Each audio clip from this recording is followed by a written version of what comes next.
ครับสวัสดีครับท่านผู้ชมครับวันนี้ได้รับเกียรติจากรายการวัดฝายหินเพื่อชีวิตนะครับมาแนะนำบริษัทอีกหนึ่งบริษัทในจังหวัดเชียงใหม่นะครับก่อนอื่นต้องขอแนะนำตัวเองก่อนนะครับผมชื่อนายยงศักดิ์ฉัตรศรีรุ้งนะครับบ้านเดิมนะครับอยู่จังหวัดลำปางไปทำมาหากินที่กรุงเทพตั้งแต่ปี 2517 นะครับไปสะสมประสบการณ์ไปสะสมหลายๆอย่างนะครับแล้วก็พร้อมมาอยู่ที่จังหวัดเชียงใหม่เมื่อปีพศ 2530 นะครับจนปัจจุบันนี้ก็เป็นเวลาถึง 30 ปีนะครับแรกเริ่มมาก็มากันเป็นครอบครัวเลยนะครับมากับแม่บ้าน1คนมากับลูกชายกับลูกสาวเป็นทั้งหมดอยู่4ชีวิตนะครับมาเริ่ม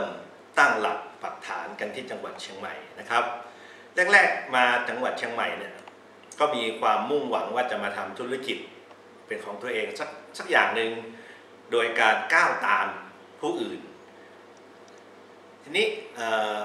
ประสบการณ์ในการทำธุรกิจเราไม่มีนะครับเราเป็นลูกจ้างมาโดยตลอดชีวิตมีความคิดว่าอยากจะเป็นเจ้าของธุรกิจก็คือดำเนินการตามคนอื่นๆเช่นเปิดร้านขายข้าวแกงบ้างเปิดร้านของชำบ้างนะครับแล้วก็มาเปิดร้านของชำที่จังหวัดเชียงใหม่แรกๆเริ่มเดิมทีด้วยเงินลงทุนประมาณ 70,000 บาทนะครับขณะเดียวกันก็ได้ซื้อรถปิกอัพคันหนึ่งนะครับอารามที่ว่าเราไม่เคยทำธุรกิจมาก่อนไม่ได้ศึกษาข้อมูลไม่ได้วิเคราะห์อะไรต่างๆนะทำให้เราพลาด2 ครั้งนะครับพลาดครั้งที่1ผมเอาพฤติกรรมผู้บริโภคจากกรุงเทพติดตัวมาด้วยไม่ได้ศึกษาพฤติกรรมผู้บริโภคของจังหวัดเชียงใหม่ผมซื้อรถปิกอัพมาคันหนึ่งผมตะเวนซื้อผักเป็นกิโลเลยครับซื้อหมูเป็นขาเลยผมก็เตรียมตาช่างเตรียมเขียงเตรียมมีดอย่างดีเลยปรากฏว่าทั้งวันนะครับขายไม่ได้ครับเพราะพฤติกรรมผู้บริโภค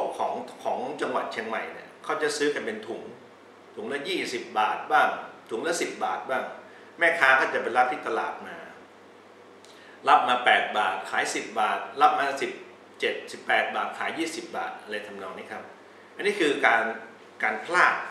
ครั้งที่1นะครับคือเราไม่ได้วิเคราะห์ว่ากลุ่มลูกค้าเราเป็นใครเราไม่ได้วิเคราะห์ว่าพฤติกรรมในการบริโภคของเขาเป็นอย่างไรนะครับเพราะฉะนั้น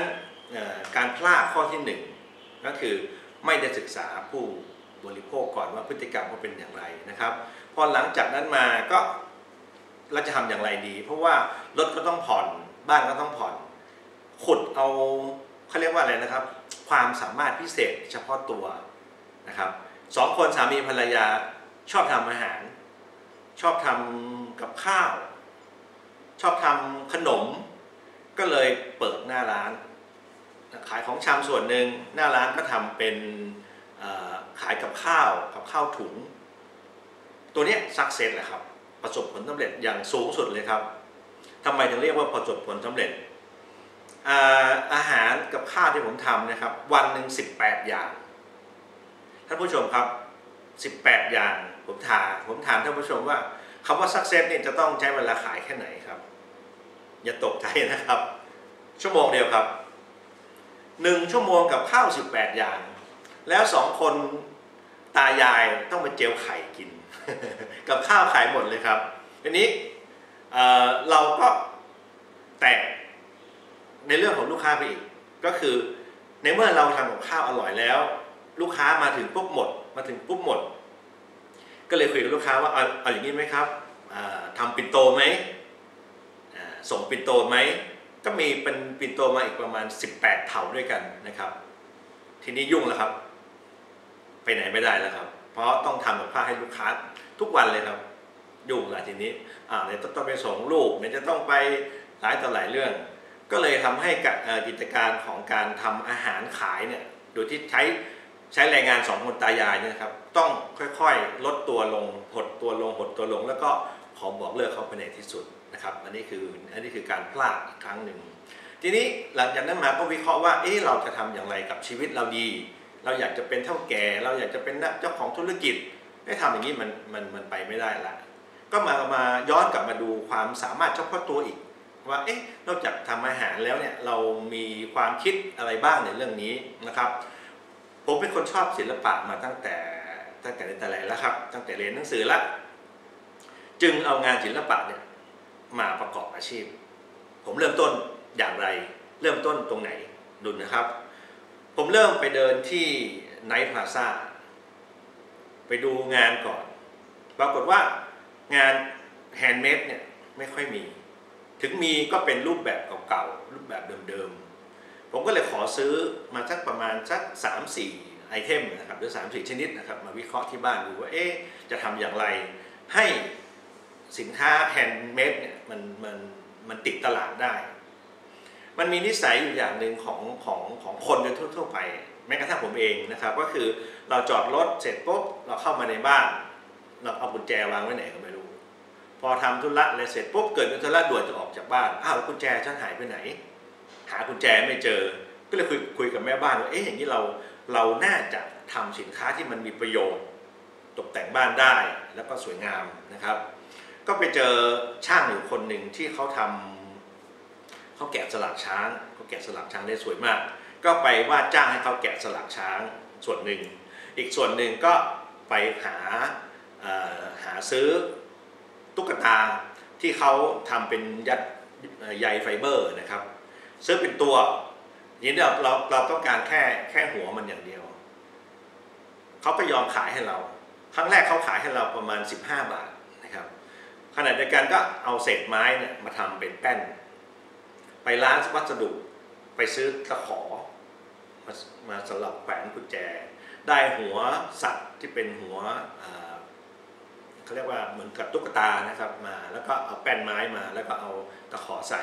ต้นทุนอยู่ที่ประมาณสัก35 บาทนะครับแล้วก็ผมก็ออกไปขายไปเล่ขายในตลาดเขาเรียกว่าเหมือนกับงานแสดงสินค้าอะไรทำนองนี้ออกบูธทำนองนี้ครับขาย190 บาท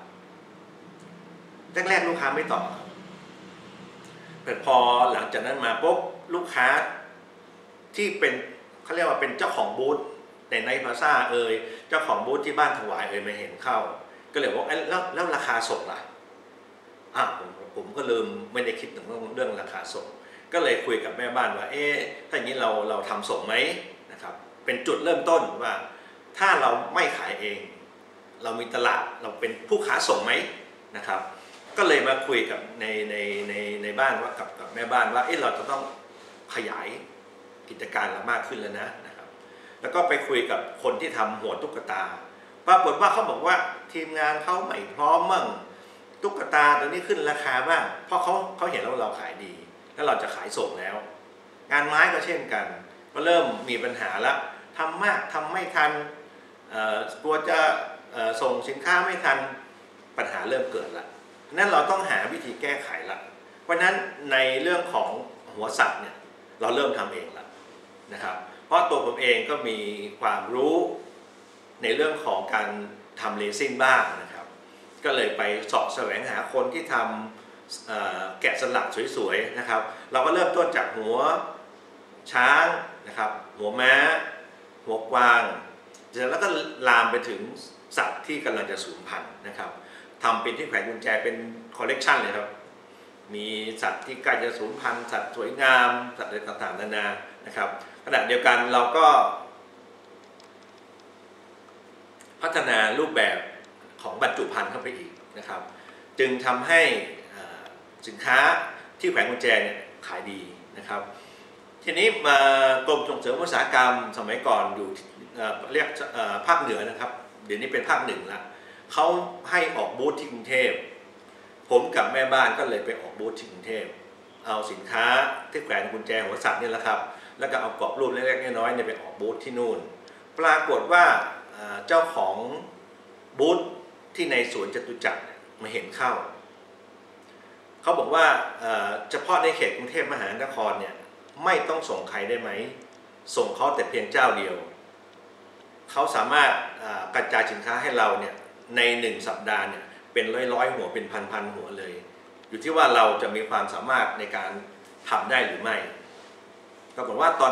นั้นเนี่ยเรา2 คนก็มีคอนเนคชั่นที่ดีต่อกันนะครับก็กลับมาถึงเชียงใหม่ก็พัฒนามากขึ้น สินค้าของเราจะมี3ประเด็นที่1ก็คือประโยชน์ใช้สอย2ในเรื่องของการตกแต่งบ้านนะครับอันดับที่3ก็คือสามารถเป็นของขวัญและของชำร่วยได้นะครับอีกสักครู่ก็จะแผนกล้องให้ดูว่าสินค้าของผมเนี่ยประกอบไปด้วยอะไรบ้างนะครับก็จะมีเรื่องของกระดาษสาครั้งแรกที่เราเริ่มทำกระดาษสานั้นกิจการของกระดาษสาที่บ้านต้นเปาของจังหวัดเชียงใหม่เนี่ยซบเซาลงไปมากทีเดียวเลยนะครับจนกระทั่งมีบางโรงเลิกผลิตไปเลยก็ได้เราก็ไปมาเจออีกเจ้าหนึ่งที่เริ่มมีความสัมพันธ์ที่ดีต่อกันนะครับถูกใจถูกคอกันพูดกันรู้เรื่องก็เริ่มเอากระดาษสาของเขาเนี่ยมาแล้วเอารูปแบบใหม่ของเราก็คือเราจะมีตัวแกะสลักช้างนะครับเป็นสัญลักษณ์ของจังหวัดเชียงใหม่นะติดอยู่บนปกอัลบั้มขณะเดียวกันเราก็จะเขียนข้างบนว่านี่คืออัลบั้มนะเราเขียนว่าเป็นโฟโต้อัลบั้มด้านล่างเราก็เขียนคำว่าไทยแลนด์เดี๋ยวบางครั้งก็เขียนคำว่าเชียงใหม่ปรากฏว่าสินค้านี้ติดตลาดมากติดตลาดได้เร็วมากทั้งจังหวัดเชียงใหม่เองทั้งบ้านถวายเองแล้วก็ทั้งสวนจตุจักรนะครับหลังจากนั้นมาปุ๊บจังหวัดที่มีการท่องเที่ยวเนี่ยเช่นพัทยาภูเก็ตเกาะสมุยเนี่ยก็เริ่มเข้ามาหาเรามากขึ้นทำให้สินค้าเราเจริญเติบโตมากขึ้นวิธีการในการนำส่งสินค้าก็คือใช้ขนส่งทั่วๆไปนะครับหลังจากนั้นมาปัญหาก็เกิดขึ้นซึ่งเป็นปัญหาใหญ่ปัญหาในระดับของผู้ประกอบการทุกผู้ประกอบการต้องเจอก็คือสินค้าโดนลอกเลียนแบบสินค้าโดนก๊อปปี้ยอดขายเราใน 100% เนี่ยจะหดลงมาเหลือ80เหลือ70เหลือ60สุดท้ายแล้วเหลือละ50แม่บ้านก็เขาเรียกว่าเหมือนกับเสียใจนะครับว่าทำไมเราทำมาสักระยะหนึ่งกำลังจะเจริญเติบโตขึ้นแล้วทำไมมีคนมาก๊อปปี้สินค้าก็มาปรึกษาว่าคุณในฐานะพ่อบ้านคุณในฐานะผู้นำครอบครัวคุณต้องแก้ปัญหานี้ให้ได้ก็กลายเป็นว่าเอาละปัญหาหนักมาถึงเราทันทีแล้วก็เลยขอเวลาแม่บ้านมาประมาณสัก5 วันนะเดี๋ยวค่อยคิดแล้วจะแก้ปัญหาทีนี้ช็อตต่อไปเนี่ยเป็นช็อตที่หลายต่อหลายคนบอกว่าคิดได้อย่างไรหลายต่อหลายคนคิดว่าด้านฉันจะเอาวิธีการอย่างนี้ไปแก้ไขปัญหาของฉันเองบ้างนะครับค่อยๆตามดูนะครับว่าแก้ปัญหานี้ได้อย่างไรนะครับเริ่มต้นจากการที่เราวิเคราะห์ว่าตัวเราเองเนี่ยเป็นผู้นำในเรื่องของการทำสินค้าแต่ณวันหนึ่งเนี่ยเราโดนสินค้าโดนผู้อื่นก๊อปปี้สินค้าเรานะครับก็วันนั้นก็ได้ไปคุยกับเพื่อนฝูงหลายต่อหลายคนแต่ทุกคนก็ยังไม่มีช่องทางออกให้เรานะครับก็เลยมาคิดถึงว่าธุรกิจที่เขายั่งยืนเนี่ยแล้วเขาอยู่ได้อย่างไรก็เลยไปดูว่าเบียร์ที่เมืองไทยเราเนี่ยมีเบียร์ยี่ห้อหลักอยู่ยี่ห้อหนึ่งเขาก็มีเบียร์ยี่ห้อรองอีกยี่ห้อหนึ่งอีกฝั่งหนึ่งเขาก็มีเบียร์หลักอีกยี่ห้อหนึ่งมีเบียร์รองอีกยี่ห้อหนึ่งเบียร์หลักนั่นแหละเป็นเบียร์ที่มีคุณภาพเบียร์อีกตัวหนึ่งก็อาจจะลดคุณภาพลงนิดนึงหรือปรับวัตถุดิบบริษัทชิ้นเอกเราเนี่ยสินค้าเรามีคุณภาพมากลูกค้าชอบลูกค้าติดใจเราต้องไม่ลดคุณภาพของเราลงเพราะนั้นเราก็เลยเกิดแบรนด์ใหม่ขึ้นมาอีกแบรนด์หนึ่งเขาก๊อปปี้สินค้าเราได้ขณะเดียวกันเราก็ต้องก๊อปปี้สินค้าตัวเราเองได้สิโดยถอยคุณภาพลงนิดนึงถอยปริมาณลงนิดนึงเพื่อจะต่อสู้กับสินค้าที่โดนก๊อปปี้พอหลังจากที่แก้ปัญหาได้เสร็จปุ๊บก็เลยคุยกับแม่บ้านคุยกับซัพพลายเออร์คุยกับทีมว่าแต่ก่อนเราเคยมีรายได้เข้ามาแค่นี้ตอนนี้รายได้เราหายไปเราอยากได้รายได้เก่าคืนมาไหมลูกทีมทุกคนบอกอยากได้รายได้เก่ากลับคืนมาขณะเดียวกันชิ้นเอกก็ไม่เสียสินค้าคุณภาพที่พวกเราทำกันก็ไม่เสียเราทำเข้ามาอีกยี่ห้อหนึ่งเป็นยี่ห้อที่2เป็นยี่ห้อรองเพื่อจะมาต่อสู้กับสินค้าที่ก๊อปปี้เราสินค้าที่เราทำมาตรฐานอยู่แล้วก็พัฒนาไปเรื่อยๆเพื่อจะส่งออกนะครับนี่คือการแก้ปัญหาเมื่อสินค้าโดนก๊อปปี้แล้วจะทำอย่างไรนะครับทีนี้วันนี้คุยเรื่องสินค้าไปตรงนี้ก่อนนะครับโอกาสหน้าอาจจะมาคุยมากกว่านี้แต่วันนี้จะเล่าให้ฟังก่อนว่าความเป็นมาของบริษัทชิ้นเอกเป็นมาอย่างไรนะครับเอาแนวคิดมาจากไหน เอาวิธีการในการทำธุรกิจมาจากไหนนะครับ เริ่มต้นจากความชอบในเรื่องของงานศิลปะก่อนนะครับแล้วก็ไปดูในตลาดไปดูช่องว่างของตลาดว่าช่องว่างนั้นมีช่องให้เราแทรกสักนิดหนึ่งไหมถ้าเราแทรกในช่องว่างนั้นได้โอกาสที่เราจะเจริญเติบโตมีสูงนะครับเพราะฉะนั้นต้องวิเคราะห์โอกาสให้เป็นนะครับใช้เขาเรียกว่าความสามารถที่เรามีอยู่นะครับสอดคล้องกับช่องของตลาดที่ยังเปิดให้เราได้อยู่นะครับของผมเองนะครับมีความชำนาญในการทำเรซินนะครับและขณะเดียวกันผมก็มีเพื่อนที่ทำงานไม้เก่งๆทำงานไม้สวยๆทำงานไม้อย่างมีคุณภาพก็เลยมาเหมือนกับมาประกอบกันนะครับอันนี้คือความสามารถของเราเองอันนี้คือความสามารถของทีมหรือความสามารถของที่เรามีความสัมพันธ์อยู่กับเขาออกมาเป็นสินค้า1ชนิด